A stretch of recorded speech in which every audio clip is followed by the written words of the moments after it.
你好，歡迎收睇呢一集節目。今集同大家想傾下閒偈，講下關於使用 AI。可能咧，大家都會諗過，哇，有咁多 AI 工具，點樣揀呢？我今次要介紹4個工具，係我自己付費級別嘅賬戶啊，真係咧俾錢先去用嘅。咁點解揀呢4個呢？喺邊啲時候我會用邊個工具呢？嗱，如果大家都想知道咧，喺唔同嘅使用情景之下，邊個工具最啱你嘅話呢，就要睇落去啦。事不宜遲啦，講下我自己心水推介4個咧，值得付費俾錢去用嘅工具。第一個咧唔需要問啦，多解釋啦，就係呢個叫 Google 啊。咁啊，Google 嘅系列叫 Google AI 啦。咁點解要用佢呢？有幾大原因啊？好快同大家講一講。第一呢，就係佢係可以話打通晒任督二脈，成個經脈啊，就係 Google 嘅生態體系。如果你好似我咁樣係重度使用 Google 嘅嘢，包括呢就係嗰個 Google 嘅 Calendar，佢嘅 Gmail，佢嘅其實 Google 嘅生產力工具，譬如話嗰個寫文件嘅 Doc，即係 Documents 啦，Sheet 即係試算表啦，另外呢就係嗰個 Slides，即係話個簡報製作啊等等啦。咁其實呢，你係會覺得人工智能系統用翻 Google 呢係會幫到你。你可以用 Gemini 個 app 直接咧要求佢幫你加喺個手提電話，得㗎撳個 app 出嚟，話同我加個行事曆。我要咧就係幾點鐘邊一日咧就約咗人，或者加個嘅代辦事項，咁啊直接幫你加落去咧，非常之方便。甚至咧就係做文件都得㗎。呢個舉一個例子啦。如果你喺你個嗰個嘅叫 Google Workspace 啊 Google Drive 上面咧，你開一個呢啲咁樣嘅畫面，即係呢個咧叫做 documents 啊，做文件嘅，好似 Word 咁樣嘅。佢入邊咧有預設咗啲嘢㗎啦，你可以譬如話叫佢幫你整一個叫會議記錄啦，可以叫草擬一個嘅電郵啊咁樣啦。咁同埋因為佢生態體系駁埋啦，可以直接咧就喺你個Google 嘅硬碟嗰度咧攞翻晒相關嘅資料，甚至咧就係可以咧駁通埋你嘅 Gmail 啊咁樣啦，可以做搜尋亦都可以嚇，上網即刻揾資料都得。咁於是咧你要草擬咩文件，你要寫嘢嘅，如果上網揾資料嘅，你 click 埋佢enable 佢可以上網搜尋，你再揾埋，可以搜尋你嘅電郵喎，可以咧就喺你個 Google Drive 上揾嘢喎咁樣。咁啊甚至咧就亦都可以咧用呢個嘅 Gemini 嘅功能啦，就係叫佢譬如話同我就係叫生成一啲咩類型嘅文件，你寫個故事又得，寫個咩正式嘅報告又得。咁你好似同佢傾偈咁樣，教晒佢咧話俾佢聽點做咧，佢就會幫你搞掂晒，係非常之方便啦。呢個咧係好多其他嘅人工智能嘅工具都俾唔到你㗎。我自己工作上面咧係有用 Microsoft 365，但我覺得 Copilot 啫同呢個比較咧，嗰個流暢度啊，嗰個整合咧係未夠 Google 嘅呢個 AI 體系做得咁好啊，所以我自己都中意用Google 呢個體系多啲。咁喺 Documents 裏邊可以做啦，你可以喺試算表嗰度咧就係去到做即係一啲我哋叫做試算表功能又得啦，簡報投影片又可以全部可以做到晒啦。咁除此之外咧，就係佢有其他工具都可以駁通埋啦。咁即係成個 Google 生態體入邊咧，又用得晒。譬如話，我好中意用嘅呢個叫Notebook LM，你俾啲俾啲來源俾佢啊，資料來源俾佢，佢會整理晒，做晒一啲基本嘅消化。然之後你可以叫佢生成一啲文件，生成個投影片，生成個聲音嘅總結啊，影像總結，甚至係嗰個叫樹狀圖或者係嗰個叫做心智圖啊 mind map 啊，全部都可以幫你做到晒，做埋呢個叫 question and answer 啊等等都得。咁又係啦，駁通晒 Gemini 嗰度。當你咧喺嗰個叫做Gemini 嗰度，佢個工具嗰度，你可以用翻晒呢啲嘅，你可以全部召喚翻晒出嚟㗎嚇。例如一個例子啦，就係咧，你喺個 Gemini 個 chat 嗰度啦，你係可以咧加入翻咧你個 Google 硬碟入邊嘅檔案，你可以直接上傳檔案都得啦，你可以加個檔案喺個 Google Drive 度，可以用埋你個 Google Photos 入邊嘅相片，可以用剛才講嘅 Notebook LM，例如你喺度儲存咗一啲資訊、一啲文件。然之後咧，你可以將成個筆記本、成個整理出嚟嘅資訊咧，擺翻落去呢度 Gemini 嗰度係幫你去做一啲資料都可以，非常之方便。呢個咧就帶入第二樣嘢啦，就係剛才講嘅第一個佢嘅優點就係在於佢成個生態體系好完善啊，有晒你想要嘅工具。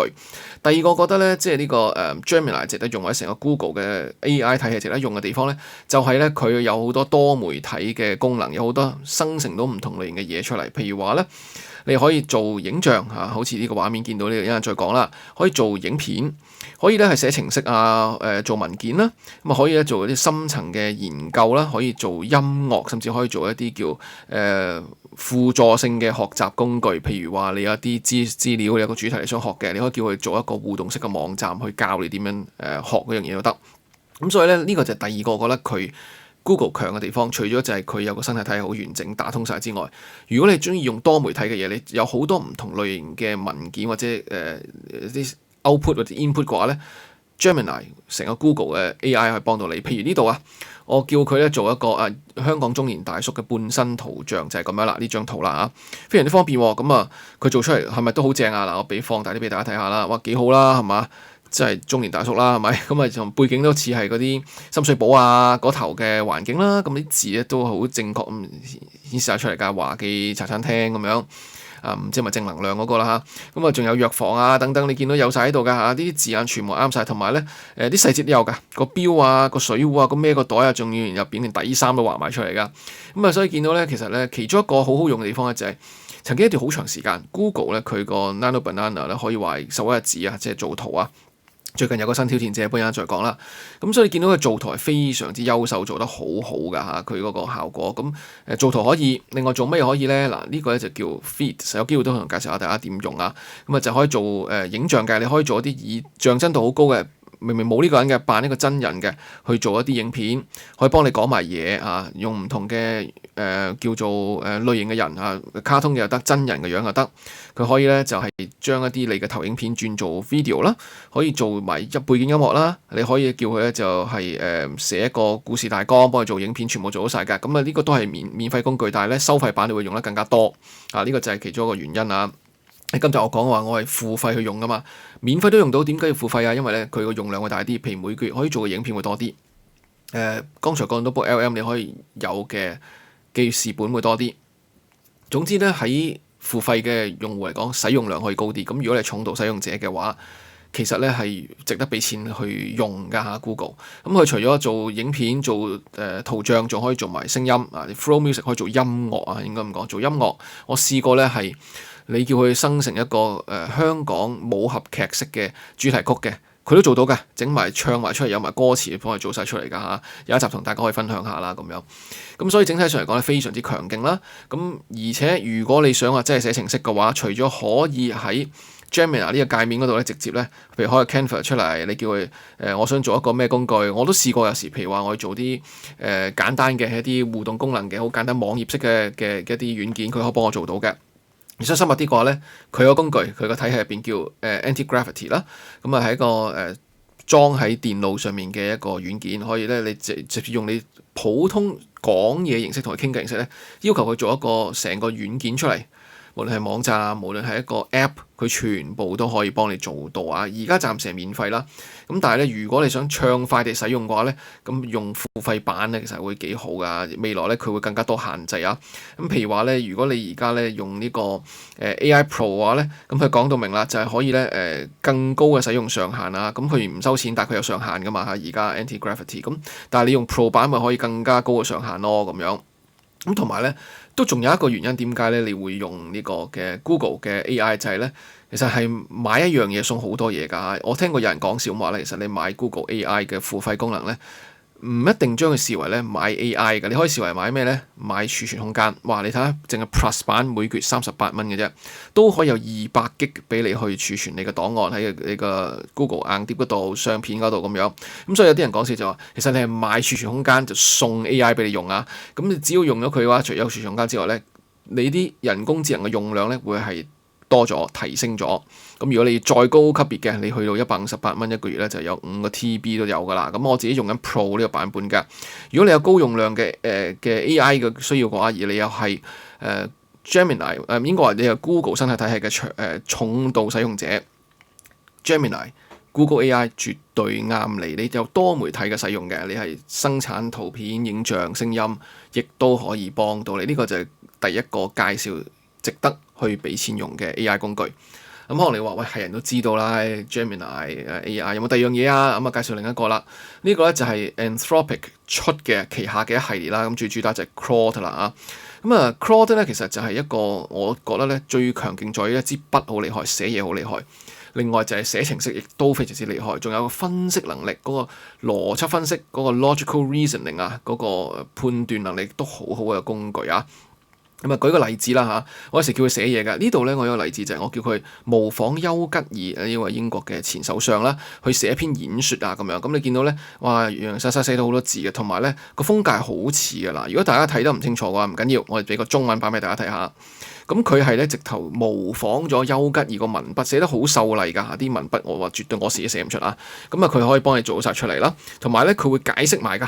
嗱，佢會下面解釋埋咧，就係話丘吉爾咧嘅演説入邊嘅修辭技巧係乜嘢啊？嗱，佢話原來咧就係有疊句法嘅，丘吉爾成日用嘅，俾埋個例子嚟㗎。佢喺個下議院嗰個 We shall never surrender 嗰個好經典嘅演説入邊有用過㗎，呢個叫疊句法。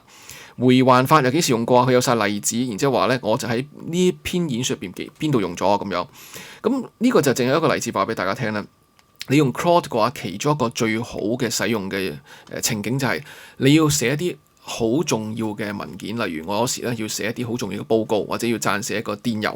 咁咪我覺得咧，我唔放心我自己寫，有時要寫英文嗰啲，咁不如咧就係我去到叫 Claude 去幫我寫，咁佢嗰支筆啊，佢個文筆係真係非常之好，同埋你可以要求佢你要乜嘢風格，佢可以幫你做到。嗰個咧係我比較過啲其他嘅人工智能系統咧，寫嘢嚟講 Claude 真係首屈一指。如果你有好大呢個寫嘢需求，無論中文、英文或者咩語言都好咧，我相信 Claude 絕對會幫到你。另外咧就係佢嗰個分析能力。舉一個例子，我試過有一次咧，臨開會之前啊，有半個鐘左右，我要消化晒所有文件同埋啲客戶電郵啊咁樣，咁冇時間點咧，我將呢資料餵晒俾 Claude，然之後叫佢幫我整理。佢唔單止做個摘要，做個摘要咧好多時都做到，做個 summary 啊嘛。佢可以做到嘅就係咧，佢幫我分析埋每個人講嘅嘢，個立場係乜嘢，正反係點樣，有咩論據支持嗰個人講嘅嘢有啲乜嘢，同其他人講嘅嘢有啲 contradiction， 有啲矛盾啊，佢分析埋出嚟嘅，係成個局面啊，話俾你聽啊，唔同人嘅主張係乜嘢，唔同人之間咧係有啲咩唔同嘅爭論啊等等。哇！呢個咧真係我可以用10分鐘睇完晒佢個整理嗰個文件，就可以行去會議室開會，係幫助咗我非常之多。有時咧，我真係會將啲重要嘅分析咧，唔係完全靠晒佢，但係我要佢幫我一齊分析啦。其實佢已經進化到個程度咧，Claude 係可以咧同你一齊傾一啲嘢，係一齊討論一啲嘢。佢唔係淨係個助手，佢好似同你同咁高咁大咧，同你個腦袋咧不相上下，可以同你傾啲嘢，可以同你去做 discussion 咁簡單，唔係淨係 follow your instructions 嘅。咁啊，Claude 呢個就另一用途啦。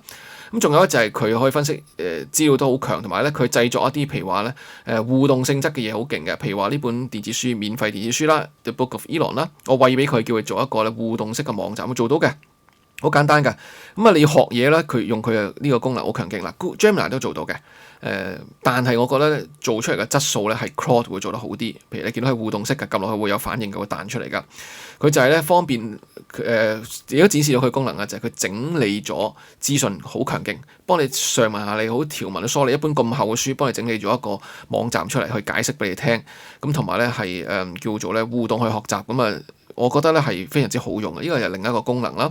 咁當然啦，仲有啲咩功能啊？咁就係咧，其實咧佢本身有個 desktop app 嘅啊，咁啊可以做到 chat 傾偈個之餘啦，仲可以做咧就係 code 啊，佢嘅寫程式。曾經一段好長時間咧，我認為 Claude Code 啊呢個寫程式嘅軟件咧係最勁嘅。事實上佢寫出嚟嘅程式嘅水準咧係最強。我試過俾同一個任務俾Gemini 俾其他嘅一啲AI 嘅一啲工具，叫佢幫我寫個程式。Claude 做出嚟嗰個係最好，我呢個我自己親身體驗啦嚇。當然有好多問題啦，佢成日都唔夠用，成日都 hit 咗個 limit 啊，咁呢個另一樣嘢啦嚇。咁啊呢個係可以一個功能。另外咧，佢桌面版嘅軟件仲有另一個功能叫 Co-work，就係幫你直接咧去到讀取同埋寫入去你 hard disk 入邊嘅檔案，幫你做咗個助理。譬如你要做個文件，你話俾佢聽，佢幫你寫完成個 Word 檔案 save 咗落你 hard disk 度。又或者甚至可以定時處理嘅，你可以教，譬如朝頭早7點每朝同我整理下啲指定呢幾個新聞網站資訊，然之後做一個摘要，寫落個 Word 檔案，擺落 hard disk 邊個指定嘅 folder 嗰度，一起身打開就可以睇到，佢係變咗你個助理，甚至可以咧最新嘅版本咧控制埋你部電腦，去控制你個軟件，幫你去查某啲嘢，譬如話你甚至可以用手提電話㗎，手提電話咧可以咧遙遠控制翻呢個 Cowork， 話你幫我睇下我個 calendar 入邊有啲乜嘢啊嗰啲咁樣，咁佢可以幫你開個 calendar 嘅 app，然之後咧可以幫你睇下入邊有啲乜嘢，然之後覆翻嚟都可以㗎，哇！真係咧非常之厲害，已經可以話咧係個助理啊，所以 Cowork 咧絕對亦都係一個唔可以睇小嘅工具。整體上嚟講咧，如果你有呢啲需求嘅話咧，Claude 絕對係值得考慮去俾錢去使用嘅工具啊！好啦，跟住咧講咧呢個第三個咧就係好多人都聽過咧，都係可以叫做咧呢一浪嘅人工智能嘅元祖 OG 啦，就係 ChatGPT 啦嚇。ChatGPT 咧其實咧大家一定係經常有使用過噶啦，譬如話最常見嘅問問題，佢俾個答案你。譬如呢度啦，我有一個例子就係你問佢168斷食法，即係16個鐘頭唔食嘢，8個鐘頭之內食晒所有嘢，一日之內食嘅嘢啊咁樣。咁佢咧就會揾晒資料翻嚟，然之後咧就會寫一篇整理總結出嚟嘅，俾晒啲內容俾你睇嘅。咁啊，其實咧係幾方便嘅。咁所以如果你有時有需要問問題，有啲日常生活嘅嘢，我見有啲人就係話咩連俾埋影埋隻手掌俾你睇，幫我睇掌嚇，幫我睇相咁都得啊。總之佢可以話呢個萬用嘅工具。好多嘢都俾到你，佢未必係每樣嘢係最強嘅，但係佢每樣嘢都俾到一個唔錯嘅質素嘅效果俾你啦。咁如果你一路用開嘅話咧，可能你都會同意就係日常生活嚟講咧，ChatGPT 絕對幫到你。咁除此之外仲有乜嘢咧？嗱咁佢做圖咧就好厲害啦。嗱，剛才我講過咧，曾經一段好長時間咧，嗰個Google 佢嘅 Gemini 入邊嘅嗰個 Nano Banana 非常之勁做圖，但係最近咧，其實我覺得自從咧 ChatGPT 早排出咗呢個 Image 2之後咧，完完全全追咗上嚟啦。我叫佢將一張圖阿達哥，大家好懷念佢啦，咁轉成港式漫畫風格佢做咗啦。你覺得似唔似港式漫畫咧？大家可以留言啦。我覺得未必完全似，但係咧，你見到佢做出嚟質素都好好㗎嚇，甚至唔單止咁㗎。我同樣地叫佢做一個咧香港中年大叔嘅半身圖像啊，係咪都唔差喎？係嘛？又係啦，佢見到咧個背景咧都係似香港啲舊區啦。咁啊呢個大叔咧一樣係着咗啲好典型嘅香港嘅中年大叔可能會着嘅衫啊，成個感覺都係啦咁樣。咁同埋做圖咧，佢唔係淨係做個圖像俾你咁簡單，佢係有埋咧嗰個 reasoning 嘅，佢有埋個思考喺入邊幫你做個圖嘅。例如呢個最近咧，我有一集咗節目都介紹過個例子啦。你餵呢個中年大叔個樣落去，然之後叫佢咧就係介紹去到提議咧點樣去著衫呢個大叔先好睇咁樣。咁啊放大啲睇啦，佢話俾你聽咧，佢分析埋個嗱避免咁樣着啊，唔好着呢啲咁緊身嘅恤衫嚇。咁啊褲腳咧唔好堆積啊，即係唔好搭摺咗幾摺啊咁樣啦。咁啊相反咧就係做翻咧直筒嘅褲修飾得好啲啦，深色純色啊會比較好啲啊等等咁樣。哇！佢唔係淨係做圖，因為思考俾你個圖咧，其實係好 pro 㗎嚇。3個版本啊，你可以都會風格、休閒風格、成熟嘅商務嘅風格啊，全部俾晒你。同埋最勁嘅地方咩？點解話個思考能力咧？做圖之餘，上埋去時裝網站話俾你聽。H&M 呢件衫買緊幾多錢啊？揾晒出嚟㗎，啲產品個相片有晒喺度㗎，介紹埋你應該着咩顏色啱你，髮型話埋俾你聽，你應該係吹咩髮型都講晒出嚟㗎。所以已經超越咗做圖咁簡單，而係咧佢會有思考㗎。話俾你聽佢點解做呢張圖。咁除咗做圖之外，同樣地咧，透過佢嘅思考咧，仲可以幫你哋做，譬如 Word 嘅文件、Excel 嘅文件都可以做得晒出嚟。Professional 質素非常之好，因為最近咧佢去upgrade 咗做呢個 GPT 5.5之後呢個版本嘅人工智能之後咧，勁咗好多。個思考能力咧追得到上去，剛才講嘅 Claude 佢做圖啊做各樣嘢嘅能力咧，亦都已經係完全咧係追得上呢個Gemini，所以我覺得咧最近加強版之後咧佢更加好用，亦都值得去俾錢用。另一個值得俾錢原因咧就係咧佢 Codex 呢個 app 啦。如果剛才講話 Claude 有個 desktop app， 佢有寫程式，佢有 Cowork，ChatGPT 嘅回應佢個版本就係 Codex。一樣咧都係一個桌面嘅軟件，一樣可以叫佢咧幫你直接寫入去你個電腦入邊嘅檔案，可以讀取檔案，一樣可以校定時 automation 佢叫做幾點鐘定時定候你幫我揾咩資料，然之後寫一個檔案擺落 hard disk，全部都可以做到晒。佢寫程式都好厲害，咁以前咧 Claude 就可以話最勁，但係咧去到近來咧，我再一次咧俾機會試用下，一啲好長時間我純粹用 Claude 去寫程式，後來就係Codex 得唔得咧？完完全全做到晒我想要嘅嘢，絕對唔輸蝕俾 Claude 嘅寫程式功能，甚至係更加好添。呢個就係另外一個咧值得考慮嘅原因。如果你係重度使用者，你有時要寫下程式寫下網站嘅話 ChatGPT 呢一個 Codex 嘅工具咧，絕對幫到你。咁啊又係啦，付費版咧你可以咧係更加叫做咧多嘅用量。但係其實就算免費版都好咧，其實咧佢嗰個用量咧都冇燒得好似 Claude 咁快㗎。你可以同佢有好多討論，叫佢幫你做好多嘢，都用唔到全部嘅免費版嘅額度㗎。咁呢個就係 ChatGPT 咧，即係 OpenAI 佢背後間公司啦。佢我覺得個優點啊，好過 Anthropic 嘅 Claude 另一樣就係嗰個額度咧俾得非常之充足。如果你只係需要間唔中寫程式嘅話，你要兩者之間選擇嘅話咧，其實咧 Codex 都可以值得考慮下，唔一定淨係用 Claude Code 嘅。呢個咧就係第三個咧我自己付費級別咧有用嘅一個工具。最後介紹呢個咧，未必好多人都有留意，呢個就叫 Perplexity 啊。但係據講啊，NVIDIA 嘅創辦人黃仁勳啊都係話每日都用佢嚟做搜尋㗎。Perplexity 有乜嘢好用咧？第一就係佢嘅搜尋同埋研究資料搜集咧係非常之厲害。我用過咁多工具，我覺得咧佢係最勁嘅，揾資料、整理同埋寫一啲相關資訊出嚟咧係做得好。譬如呢個例子啦，我叫佢寫一篇咧係關於科斯托蘭尼嘅雞蛋理論，係一個投資上面嘅理論啦，詳情唔講啦。你要見到佢咧寫1萬字，佢就真係俾到你個噃。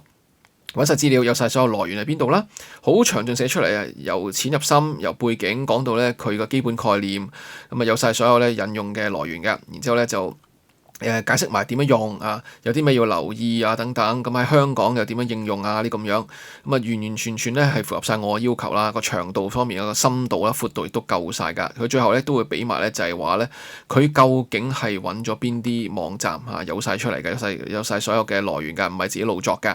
咁仲要咧，你就係可以咧係有啲叫跟進問題，佢會再答你啊咁樣啦。咁呢個就係Perplexity 好強勁嘅功能，就係揾資料、整理資料同埋寫出嚟嘅。呢啲咧係我覺得佢係非常之好用，而且佢亦都係可以代替埋 Google 嘅搜尋㗎嚇。點解咁講咧？嗱，其實佢哋有出一個叫 Comet 嘅瀏覽器，係可以咧喺個瀏覽器入邊咧直接控制埋你呢個瀏覽器。佢自己本身就係個瀏覽器啦。你用付費版啦，你可以用呢個功能啦，就係點樣咧？譬如話我試過嘅，我需要揾某啲產品嘅價錢，你幫我揾啦。咁於是佢就自己上網，佢控制咗你個瀏覽器，去揾晒呢啲產品幾多錢，然之後俾翻話俾我聽。原來呢啲產品要幾多錢啊？咁全部做到晒嘅。或者你有一篇好長嘅一個討論區嘅一個熱門話題，幾十版睇唔晒點算啊？開咗呢個 comment 入咗去個討論區入邊，然之後叫佢你幫我整理一下所有呢幾百個過千個人嘅留言，話俾我聽各個唔同嘅正反嘅人講緊啲乜嘢。咁佢就睇晒佢由底到上面一路碌落去由頂到底。話晒俾我聽最主要嘅觀點係乜嘢啊？全部同你做晒，因為佢自動化，佢自動控制咗你 browser 啊嘛。呢個咧就係佢嘅 Comet 呢個瀏覽器值得用嘅地方，亦都係配合住 Perplexity 嘅類似嘅功能咧。最新咧而家咧Google 嘅 Gemini in Chrome 都做到。剛才講嘅 Claude 都有個 Chrome 嘅 extension 啦。咁Perplexity 都有類似嘅嘢，而 Perplexity 最近都出咗個叫 Computer 嘅功能，又係控制你部電腦嘅。咁所以見到全部咧都係喺同一個方向發展緊啦，好多工具都係爭緊呢個方向。但係整體上嚟講咧，我覺得佢最大嘅賣點就係資料搜集與整理同分析。今集同大家講咗4個工具，咁點樣用啊？邊個最好啊？我自己咧係一個 workflow 一個工作上面嘅流程去用唔同嘅工具。譬如話揾資料，我會優先上去 Perplexity 幫我揾，幫我整理，因為佢嘅搜尋功能咧確實首屈一指，啲來源咧全部整理得好好。然之後咧，如果我要寫一啲嘢嘅話咧，我就將呢啲嘅內容 Perplexity 揾出嚟嗰啲，我會掟過去俾 Claude，因為支筆好啊嘛，寫得文筆好啊嘛，寫一啲嘢出嚟。寫完嘅，如果你有需要係去到做一啲，譬如話多媒體嘅應用嘅，咁我可能會擺落去 Google 嗰個生態系統嗰度啦，咁叫幫我做個 video 啊，做張圖啊，或者 Notebook.mm 嗰度去做一個 infographic。我經常都用 Notebook.mm 咧係去做 infographic 嘅，咁即係資訊圖啊咁樣，佢就可以做到晒出嚟啦。咁簡單嚟講就係咧，將每一個步驟揾一個最強嘅工具去用，串聯埋晒佢，咁就可以咧就係叫做咧將佢做得好好。如果你做一個圖，好似剛才講嗰個大叔嘅衣着風格嘅，咁啊梗係揾翻呢個ChatGPT 啦咁樣。咁所以好視乎你要用啲乜嘢。如果你有多過個步驟，你想盡善盡美，每個步驟都用得最好嘅話咧，最好嘅做法就係你有多過一個訂閱啊。咁啊就但係當然個唔好處就係你要付出代價啦。如果唔係咁點算啊？嗱，另一個方法咧就係咧揀一個咧叫最大路嘅嚇。如果你係好似我咁重度 Google 生態體系嘅，咁其實可以考慮用 Gemini 啦。咁啊，雖然咧佢未必每樣嘢都係最勁嗰個譬如寫程式方面咧，覺得唔夠 Claude 同埋 Codex 嚟嘅，但係你要 cover 晒所有嘢，你一個月費有晒所有嘢嘅話，俾埋儲存空間你，咁啊，梗係 Google 啦。如果你經常寫程式嘅，你又經常需要寫文件嘅話咧，咁可能咧你只係揀一個嘅話咧，我覺得 Claude 咧係一個唔錯嘅選擇嚇。佢寫程式方面好勁，寫文件方面都好勁嚇，分析能力都好強勁。如果你需要有一個人幫你一齊思考、一齊分析問題嘅話咧，Claude 我覺得係最好嘅嗰個選擇啊。有時我問啲問題咧，我覺得 Google 答出嚟嗰啲 Gemini 一般嗰啲答案咯嚇，好表面嗰陣咯。咁啊 Claude 係深入去入邊嗰啲答案嚇。咁呢個又係即係好視乎你係點樣用啦。咁啊，如果你需要一個萬用刀嘅，你又唔係話特別楞住喺 Google 生態體系嘅，其實咧 ChatGPT 都係可以做一個嘅選擇，因為咧大家用咗好多年㗎啦，我相信啦，由2022年嘅時候用到而家啦，都其實覺得係日常使用咧完全冇問題嘅，同埋佢有唔同嘅付費版本，你唔需要去到下下去到咧20蚊美金嗰啲級數嘅嚇，佢免費版都可以俾到好大容量，就算你係要付費嘅話咧，佢有平啲嘅版本付費啦，咁呢個咧又係另一個賣點啊！你只係需要一個嘅話咧，要係每一樣嘢做得唔差嘅話，其實 ChatGPT 亦都俾到你。咁如果你真係資料搜集嘅話咧，咁當然就係 Perplexity 啦嚇，呢個都係首屈一指，我自己覺得啊。咁仲有冇其他選擇係有嘅？不過咧，今集我只能夠講就係我用過嗰啲真係真金白銀俾錢用過嗰啲啊，其他冇用過嘅我唔會亂咁批評啦，或者唔會亂咁去分析啦嚇。如果大家有啲其他好嘅選擇啊，啲我哋叫做咧叫做一般性啊，唔係功能專門性，有啲專門性嘅一啲人工智能嘅工具。針對於特定用途去做，咁嗰啲唔講啦嚇。如果你純粹就係想去有一個叫多用途嘅工具嘅話咧，以上呢4個咧就係我覺得幾好嘅推介嚟啦。尤其是咧就係 Gemini 啦，幾好啦，同埋 Claude 都係我幾推薦噶。咁啊，大家又用開邊個咧？中意用邊個咧？覺得有乜嘢情景之下應用邊個咧？有咩心得可以喺下面留言分享下，大家傾下偈啊！多謝你收睇今集嘅節目啊！咁我咧喺呢個頻道咧係會同大家除咗分享投資嘅內容啊之外，亦都會講下咧點樣用人工智能去幫助大家解決日常生活問題，甚至係工作啊、讀書啊方面嘅啲需要啊。如果你都中意研究 AI、中意使用 AI 嘅話咧，記得訂閱我呢個頻道，定期翻嚟睇下我啲咩新嘅節目，同大家一齊傾下 AI。今集講到呢度為止，多謝收睇，我哋下次再傾過，拜拜。